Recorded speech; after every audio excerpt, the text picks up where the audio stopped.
Good morning students. இன்றைக்கி நம்ம என்ன பார்க்க போகிறோம் அப்படின்னா 11ஆம் வகுப்பு குறிப்பீட்டு பதிவுள்ள பயிற்சி சம் 9. பயிற்சி சம் 9. இதில் பாருங்க அப்படின்னா இது என்ன வியாபாரம் செய்கிறாரு அப்படின்னு பார்த்தீங்கன்னா கணினி வியாபாரம், கம்ப்யூட்டர் வாங்கி விற்கிற வியாபாரம் செஞ்சிட்ருக்காரு. அது யார் உரிமையாளர்னா ரமேஷ். ஓகேவா? இது ரெண்டுத்தையும் நீங்கள் தெரிஞ்சுக்கணும். எந்த மாதிரியான கம்பெனியை நம்ம இப்போ போட போகிறோம், அவங்க என்ன தொழில் செய்கிறாங்க அப்படின்னா கணினி வியாபாரம். இந்த தொழிலோட ஓனர் ரமேஷ்.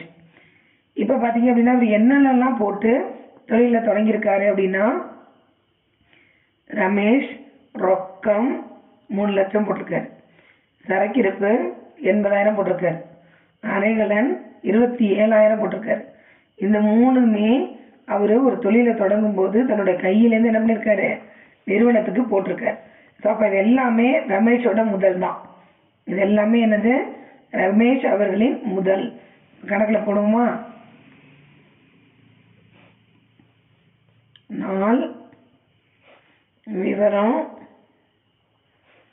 பேரேட்டு பக்க எண், பற்று, வரவு. ஓகேவா?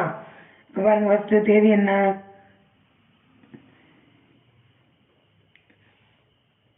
$2018 மார்ச் 1. ஓகேவா? அப்போ ஃபஸ்ட்டு என்னென்னலாம் போட்டிருக்காங்க, ரொக்கம் 3 லட்சம் போட்டிருக்காங்க. அப்போ ரொக்க கணக்கு பற்று 3 லட்சம். அடுத்து சரக்கிருப்பு போட்டிருக்காங்க. அப்போ சரக்கிருப்பு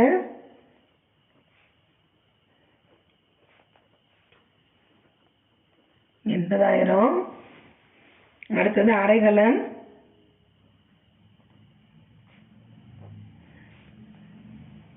27,000. அப்போ கூட்டினீங்கன்னா ரமேஷ் முதல் கணக்கு 4,07,000. ஓகேவா? ரமேஷ் முதலீட்டு தொழில் துவங்கியது. ஓகேவா?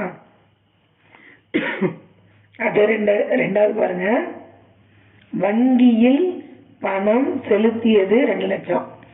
வங்கியில் பணம் செலுத்தியது 2 லட்சம். இப்போ வங்கிங்கிறது இங்கே ஆல்சர் கணக்கு. அப்போ பெறுபவரை பற்றுவை. ஓகேவா? இப்போ இதில் பார்த்தீங்க அப்படின்னா எல்லாமே சொத்து கணக்கு, உள் வருவதை பற்றுவை. இது ரமேஷ் முதல் ஆள்சார் கணக்கு, தருபவரை வரவுவை. இதில் பார்த்தீங்க அப்படின்னா வங்கியில் பணம் செலுத்தியது, வங்கி யாரு, ஆள்சார் கணக்கு, அது பெறுபவரை பற்றுவை. வங்கி எப்பயுமே ஆள்சார் கணக்கு. அப்போ வங்கி கணக்கு பற்று, பணம் செலுத்தியது. அப்போ நம்மகிட்டேருந்து பணம் என்ன ஆயிருக்கு, வெளியில போயிருக்கு. ரொக்கம் வெளில போயிருக்கு, சொத்து வெளில போயிருக்கு. அப்போ சொத்து கணக்கு வெளி செல்வதை வரவை. எவ்வளோன்னு பார்த்தீங்கன்னா 2 லட்சம். போய் பேங்க்ல 2 லட்சம் பணம் போட்டிருக்கீங்க. இப்போ வங்கியில் செலுத்திய ரொக்கம். அடுத்து 3 பாருங்க, ஜெயலட்சுமி அடைகலன் விற்பனையகத்திடம் இருந்து 28,000 மதிப்புள்ள அரைகலன்கள் கடனுக்கு வாங்கப்பட்டது. ஜெயலட்சுமி அரைகலன் விற்பனை நிலையத்திடமிருந்து 28,000 மதிப்புள்ள அரைகலன்கள் கடனுக்கு வாங்கப்பட்டது. கடனுக்கு அப்படின்னு வந்தாலே கண்டிப்பா பேர் வரணும். ஓகேவா? கடனுக்குன்னு வந்தாலே பேர் வரணும். அரைகலன் வாங்குறீங்க, இப்ப அரைகலன் தானே வாங்குறீங்க, அதுதான் சொத்து. அப்போ உள் வருவதை பற்றுவை. அப்ப அரைகலன் கணக்கு பற்று, கடன் அப்படின்றதுனால ஜெயலட்சுமி அரைகலன் நிறுவனம் வரவு.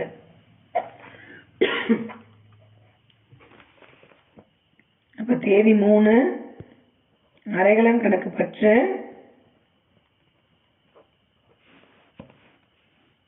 28,000. ஜெயலட்சுமி அடைகலன் நிறுவன கணக்கு வரவு 28,000. நல்லா கவனிங்க. ஜெயலட்சுமி அரைகலன் விற்பனை நிலையத்திடமிருந்து 28,000 மதிப்புள்ள அரைகலன் கடனுக்கு வாங்குறீங்க. அப்போ என்ன வாங்குனீங்க? சொத்து வாங்குறீங்க. உள் வருவதை பற்றுவை, சொத்து உள்ளார வருது பற்று. யார்கிட்ட வாங்குனீங்க? தேவையில்லை. பணம் கொடுத்துருந்தா நம்ம யாருக்கும் போட வேண்டிய அவசியம் இல்லை. கடனுக்கு அப்படின்னா கண்டிப்பாக யார்கிட்ட வாங்கியிருக்கோம் அப்படிங்கிற தருபவர் போடணும். அப்போ இது ஆள்சார் கணக்கு. தருபவரை வரவை. அரைகலன் கடனுக்கு வாங்கியது. அடுத்தது பாருங்க 4. அசோகனிடமிருந்து 5,000 மதிப்புள்ள சரக்குகள் எடுப்பு அட்டை மூலமாக பணம் செலுத்தி வாங்கப்பட்டது. அசோகனிடமிருந்து 5,000 மதிப்புள்ள சரக்குகள் எடுப்பட்டை மூலம், ஏற்பட்டை, பற்றட்டை, கடனட்டை, வரவட்டை, நிகழ்நேர மொத்த தீர்வகம், வங்கி, காசோலை, அடுத்தது நிலை அறிவுறுத்தலின்படி, இந்த மாதிரி வார்த்தைகள்லாம் வந்துச்சு அப்படின்னா கண்டிப்பாக வங்கி, இதெல்லாம் மூலமாக நம்ம அடுத்தவங்களுக்கு பணம் கொடுத்துருந்தோம் அப்படின்னா கண்டிப்பாக வங்கி அப்படிங்கிற வார்த்தையை ஆள்சார் கணக்கை நம்ம வர வைக்கணும். வங்கியை வர வைக்கணும். அடுத்தது 4. அசோகனிடமிருந்து சரக்குகள் எடுப்பட்டை மூலமாக பணம் செலுத்தி வாங்க, சரக்கு வாங்கியிருக்கீங்க, அதனால கொள்முதல் கணக்கு பற்று 5,000. எடுப்பட்டை செலுத்தி வாங்கியிருக்கீங்க இல்லையா? ஏற்கனவே சொன்ன மாதிரி எடுப்பட்டை, பற்றட்டை இதெல்லாம் வந்து வங்கி. ஸோ அப்போ வங்கி மூலயமா வாங்கியிருக்கீங்க.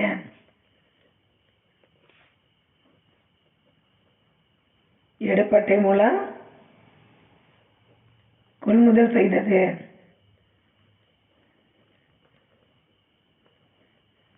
அடுத்தது பாருங்க 5. குணாவிடமிருந்து 10,000 மதிப்புள்ள பொருட்கள் இணைய வங்கி மூலம் வாங்கியது. நான் சொன்னேன் இல்லையா?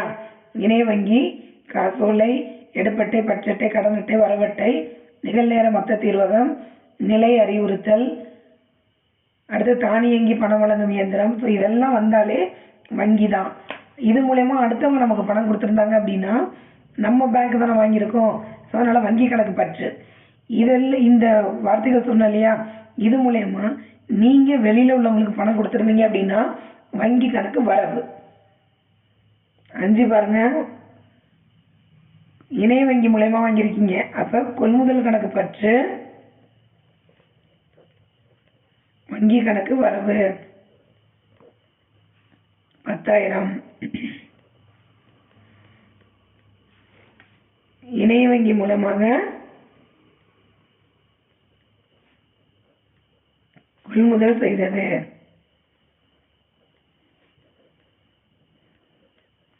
அடுத்தது பாருங்க, கண்ணனிடமிருந்து 20,000க்கான சரக்குகள் வாங்கியிருக்கீங்க, அதற்கான தொகை கடன் அட்டை மூலம் செலுத்தப்பட்டது. இப்போ கடன் அட்டைன்னு வந்தாலுமே வங்கி தான். சரக்குகள் வாங்கினீங்கன்னா கொள்முதல். பணம் கொடுத்து வாங்குறதுக்கு பதிலாக கடன் அட்டை, எடுப்பட்டை, பற்றட்டை, ஸோ இது மூலயமெல்லாம் வாங்கினீங்கன்னா வங்கி தான் வரவு. அப்போ அதுக்கும் கொள்முதல் கணக்கு பற்று, வங்கி கணக்கு வரவு 20,000. கடன் அட்டை மூலம் கொள்முதல் செய்தது. அடுத்தது 7. சியாம் என்பவரிடமிருந்து கடனுக்கு சரக்கு வாங்கியது. சியாம் என்பவரிடமிருந்து கடனுக்கு சரக்கு வாங்குறீங்க. சரக்கு வாங்கியதுனாலே கொள்முதல் தான். கடனுக்கு வாங்குறீங்க அப்படின்னா கண்டிப்பாக நான் சொல்லியிருக்கேன் பேர் வரணும்னு. ஓகேவா? அப்போ கொள்முதல் கணக்கு பற்று, சியாம் கணக்கு வரவு.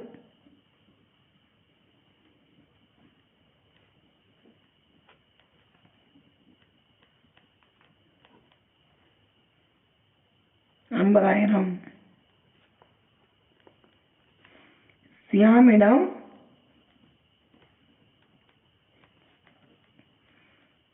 கடன் கொள்முதல் செய்தது. அடுத்தது சியாம் எழுதிய மாற்றுச்சீட்டு ஏற்கப்பட்டது.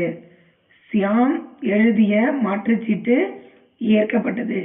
எப்பயுமே மாற்றுச்சீட்டுன்னு சொன்னாலே யார் ஒரு பொருளை விற்கிறாங்களோ அவங்க தான் மாற்றுச்சீட்டு எழுதுவாங்க.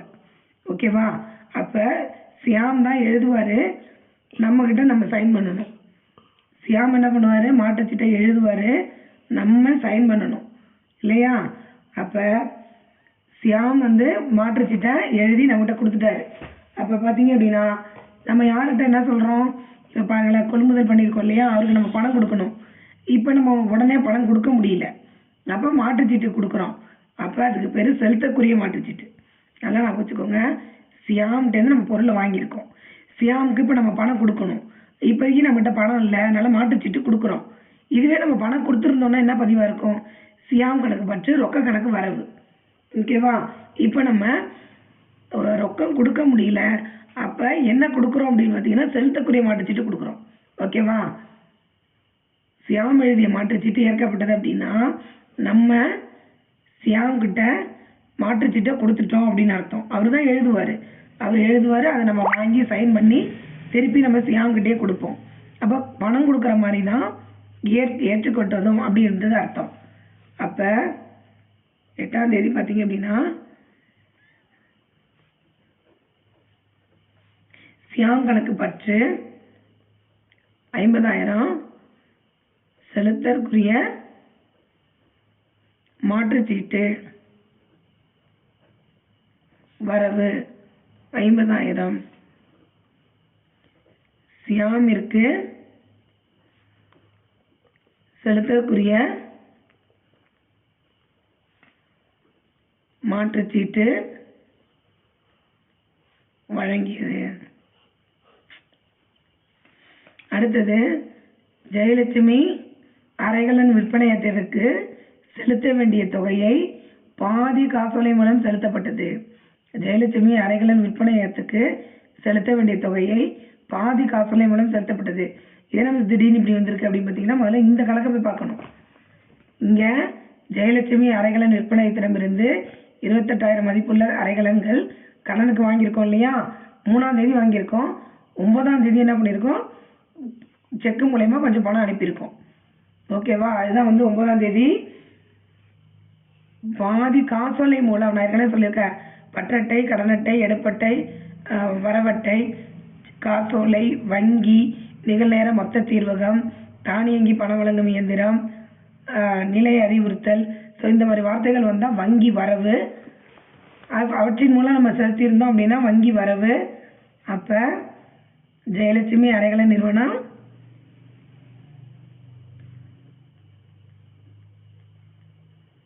கணக்கு பற்று வங்கி கணக்கு வரவு. இப்போ பார்த்தீங்க அப்படின்னா அங்கே 28,000 வாங்கியிருக்கோம் இல்லையா, இப்போ அதில் பாதி எவ்வளோ அப்படின்னா 14,000.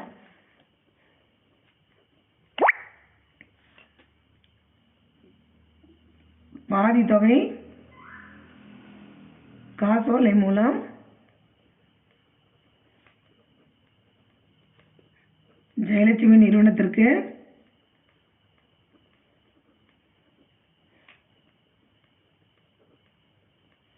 வழங்கியது. அடுத்தது சியாமின் மாற்றுச்சீட்டுக்கான பணம் செலுத்தப்பட்டது. சியாமின் மாற்றுச்சீட்டுக்கான பணம் செலுத்தப்பட்டது.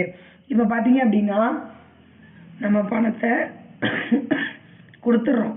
யார்கிட்ட கொடுத்துட்றோம், சியாமுக்கு கொடுக்குறோம். பணம் வெளில போகுது, அப்போ ரொக்க கணக்கு வரவு. பணம் கொடுத்துருக்க தெளிவாக கொடுத்துருக்காங்க இல்லையா, அதனால் ரொக்கம் கணக்கு வரவு. நம்ம பணம் நம்மளை விட்டு போகுது, ஆனால் ஏற்கனவே கொடுத்துருக்க செலுத்தற்குரிய மாற்றுச்சீட்டு திரும்பி நம்மக்கிட்டே வந்துடும். எப்படி நம்ம வந்து ஒரு பத்திரத்தை எழுதி அடுத்தவங்கள்ட்ட கொடுத்துட்டு பணம் ஒரு பொருளை வாங்கியிருப்போமோ, அதே மாதிரி பணம் கொடுக்கும்போது என்ன ஆகிடும் அப்படின்னா அந்த பத்திரம் நமக்கு திரும்ப கிடச்சிடும் இல்லையா. ஸோ அந்த மாதிரி செலுத்தக்கூடிய மாற்றுச்சீட்டு நம்மக்கிட்ட வந்துடும், நம்மக்கிட்டேருந்து பணம் அவங்கக்கிட்ட போயிடும். ஸோ அதான் சியாமின் மாற்றுச்சீட்டுக்கான பணம் எப்போ பணம் செலுத்தினாலும் நீங்கள் செலுத்தக்கூடிய மாற்றுச்சீட்டு நம்மக்கிட்ட வந்துடும், நம்மக்கிட்ட இருக்க பணம் அவங்கள்ட்ட போயிடும். ஸோ அதுதான் வந்து 10வது நடவடிக்கை.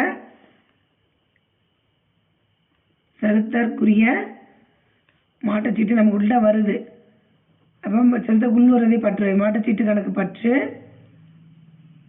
ரொக்கம் கணக்கு வரவு. எவ்வளோ அப்படின்னு பார்த்தீங்கன்னா சியாமுக்கு எவ்வளோ தரணும், 50,000 தரணும்.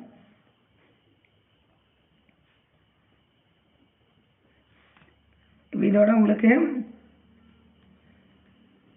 மாற்றுச்சீட்டிற்கு பணம் செலுத்தப்பட்டது. ஓகேவா? இதில் உங்களுக்கு ஏதாவது புரியல, டவுட்டுன்னா என்கிட்ட கேளுங்க. கொஞ்சம் தெளிவாக நான் எழுதுகிற இடத்துல உங்களுக்கு இந்த பேனாவில் எழுதுறது புரியுதா என்னன்றதை கமெண்டில் சொல்லுங்கள். இல்லை உங்களுக்கு கண்ணு கொஞ்சம் புரியாமல் இருக்குது, இங்கே பார்க்குறது கஷ்டமாக இருக்குது அப்படின்னாலும் சொல்லுங்கள். உங்களுக்கு அடுத்தடுத்த கணக்கு போட்டு காட்டுறேன். டவுட் இருந்தால் கண்டிப்பாக என்கிட்ட கேளுங்க. என்னோடய சேனலை சப்ஸ்கிரைப் பண்ணிக்கோங்க. வியூஸை பாருங்கள். சந்தேகம் இருந்தால் கேளுங்க. Thank you students.